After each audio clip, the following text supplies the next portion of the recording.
Levando a mensagem da cruz ao mundo. Esta é a Rede Som Life de televisão.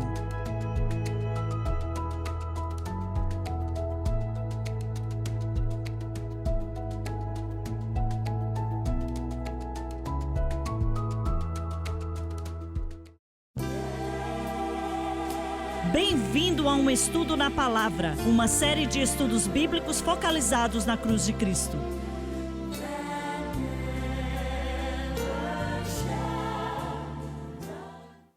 Bem-vindo hoje ao Estudo na Palavra. Eu sou o evangelista Jimmy Swaggart com Lauren Lawson e com o John Rosenstern, com o Dave Smith e o Dr. Don Paul Gray. Nós não estamos estudando Davi, mas mencionamos ele no programa passado sobre a situação entre ele, o que preguei domingo de manhã, algumas semanas atrás, sobre ele fez um censo e não era errado fazer o censo, mas ele não deu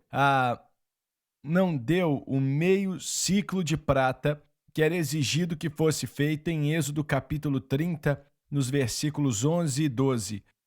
E para mostrar a Israel que o poder, prosperidade e força de Israel não estava em seu grande exército ou em suas carruagens, mas estava no poder de Deus e no sangue derramado do Cordeiro.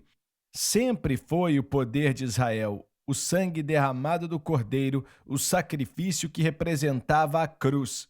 E antes de entrarmos ao vivo hoje, você fez uma pergunta, qual era?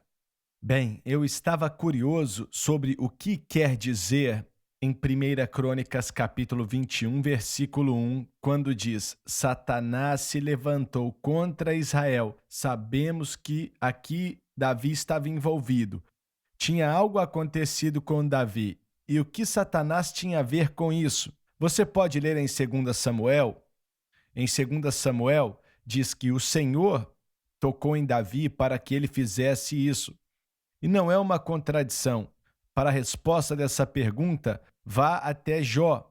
Em Jó, Satanás teve que pedir permissão a Deus antes de atacar a Jó.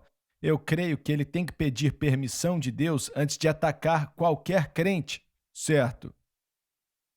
E eu até pensei em algo, irmão Swagger. Gostaria de compartilhar, talvez você não concorde, mas tudo bem. Satanás se levantou contra Israel. Tinha algo acontecendo na vida de Davi. Isso quase que no fim de sua vida, pelo que eu entendo. E ele queria contar Israel. Eu não acho que há registro dele guerreando depois disso, não é mesmo? Não existe nada. Então não há registro dele indo para uma grande batalha. Então o que foi que fez com que ele quisesse contar Israel? Obviamente, de um ponto de vista carnal, ele queria saber quão fortes somos nós como nação, quanto poder, quanta força, quantos soldados é que nós temos. Alguns dizem que foi orgulho, pode ter sido também. E eu ia até falar uma outra palavra, talvez o medo. Tinha algo, um temor no coração dele. Eu não estudei todo o contexto aqui, mas tinha algo temeroso acontecendo que perturbava Davi. Talvez ele tinha medo de encarar uma batalha e pensava: eu tenho que descobrir qual é a nossa força antes de continuar. Sinceramente, não acho que teve a ver com isso, porque naquela época Israel era a nação mais poderosa da face da terra. E não vemos nenhum registro de uma grande guerra depois disso. Pode ter sido então orgulho. Quão poderosos nós realmente somos. Quando Davi assumiu a culpa, isso está claro no versículo 17 de 1 Crônicas 21, Davi disse para o Senhor: não sou eu o que disse que se contasse o povo, e eu mesmo sou o que pequei e fiz muito mal. Então Davi reconheceu que a responsabilidade era dele na época, e por isso eu disse que tinha mais a ver com Davi do que com o povo de Israel, ainda que a liderança realmente tem um impacto sobre as pessoas. Mas a Bíblia diz que Deus não se agradava de Israel, por alguma razão, não sabemos porquê, e podia muito bem ser adoração a ídolos, pois tinham essa inclinação de adorar a ídolos. Eu não sei como explicar isso, mas eles tinham. Então você interpreta quando diz que Davi foi provocado a contar Israel, ele foi tentado? Sim, com certeza, é isso mesmo. Na verdade, ele é o tentador, se vamos dizer isso, né? O procedimento é o seguinte: Deus viu, Deus permitiu, assim como é comigo e com você. Mas não é Deus quem tenta, Satanás é quem tenta, e Satanás é quem faz com que a pessoa saia do caminho certo, do caminho correto. Também havia algo no coração de Davi, como Tiago menciona, que aquele homem que é tentado não deve dizer que é tentado por Deus, pois cada um é atraído com a sua própria concupiscência. Algo foi atraindo Davi. Olha, o livro de Números abre com toda a tribo numerada. Isso era um censo, eram homens de até 20 anos até 50. Os outros eles não contavam. Mas eles tinham que dar meio ciclo de prata, que era chamado de pagamento do santuário, para toda pessoa contada. Era a mesma coisa, era um tipo do sangue derramado de Jesus Cristo, porque era o mesmo para todos. Não era mais para o rico do que para o pobre. O pobre tinha que dar meio ciclo e o rico tinha que dar meio ciclo. Era igual para todos. Agora, qualquer outra coisa que você inventar, ela não responde à questão. Agora, quão importante é, como um líder de pessoas, fazer o que é certo, pois a alma das pessoas estão em jogo. Nós vemos Joabe. Olha, Joabe era um homem do mundo. Ele estava próximo de Deus de uma certa maneira, de uma outra maneira não o conhecia ele de forma alguma. Ele andava perto de Deus por causa da companhia que ele fazia para Davi. Mas até ele sabia que isso era errado. E eu não sei por quê. Por que foi que ele falou que isso era errado? De uma certa maneira ele falou. Sim, mas qual era a introspecção que ele tinha que Davi não tinha? Eu não sei. É o que me choca. A única coisa que faz sentido para mim é que eles sabiam que não estavam coletando os ciclos. Ele não sabia. Vocês acham que era um problema financeiro? E eu estou perguntando para que fazer aquilo? Não representava um problema financeiro. E Joabe não sabia nada daquilo. Eu ia dizer, e agora voltando para Êxodo 30, 11 e 12, quando vemos a descrição, eu posso ler para fazer sentido aqui. O versículo 11 diz: Falou mais o Senhor a Moisés, dizendo: Quando tomares a soma dos filhos de Israel, que é o censo, conforme a sua conta, cada um deles dará ao Senhor o resgate da sua alma quando os contares, para que não haja entre eles praga alguma.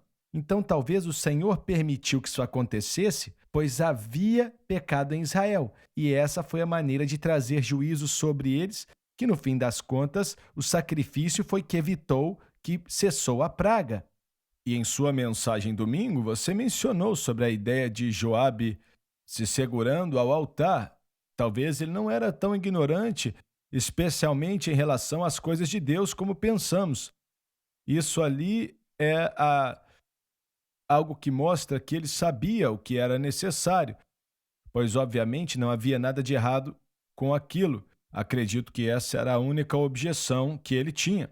Pode ter sido também, pode ter sido. Você falou ali, o mundo dele era ser um soldado, e sabendo o que eles tinham e sabendo também quando é que eu tenho que contar as pessoas no meu exército, então ele sabia. Essa escritura ele devia conhecer. A escritura nos diz de onde eles arrumavam dinheiro? De onde vinha o dinheiro? O dinheiro vinha do povo, vinha do povo. Então era uma oferta que vinha do povo, eles tinham que chamar. Na realidade, era um imposto por causa da redenção. Olha, era meio ciclo de prata e era pesado. Haviam pesos diferentes em situações diferentes. Você pode olhar atrás da Bíblia e descobrir qual o valor de um ciclo e por aí vai. Não era muita coisa, assim, era, acho, $1 ou $2 hoje em dia, mas Deus exigia aquilo porque a prata era um tipo da redenção no Antigo Testamento, como o ouro era um tipo da deidade, era um reconhecimento que dependemos de Deus. É isso aí. Isso mesmo, exatamente. Muito bem, vocês querem falar um pouco mais disso ou voltar a falar de Cornélio? Acho que é muito interessante. Não entendi direito, mas vamos continuar. Eu vou voltar a estudar isso. Despertou meu interesse a estudar mais sobre isso. Realmente é muito interessante. E domingo de manhã deixei muita coisa sem falar, porque é um assunto assim, não, na realidade em segunda Samuel não diz, mas fogo desceu do céu. Foram poucas as vezes na história bíblica no Antigo Testamento que o fogo desceu do céu e consumiu o sacrifício, mas veio do céu. Então, olha, isso fica em 1 Crônicas. Sim.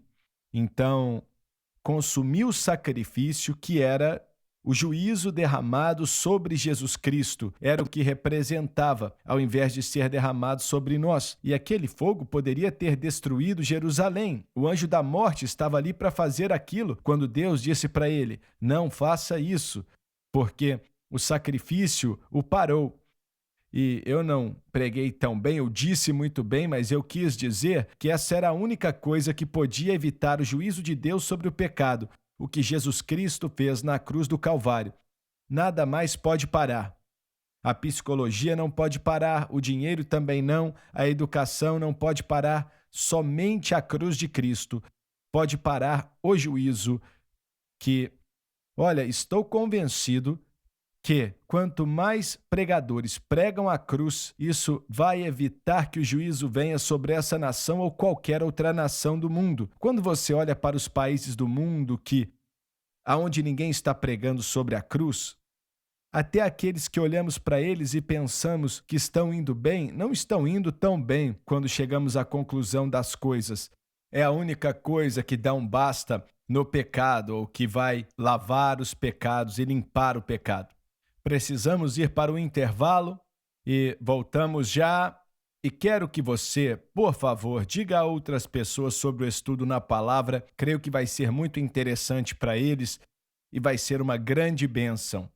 Eu sei que muitos de vocês já fazem isso e eu estou muito, muito agradecido. Vamos para o intervalo, voltamos já. Você não pode perder a segunda parte.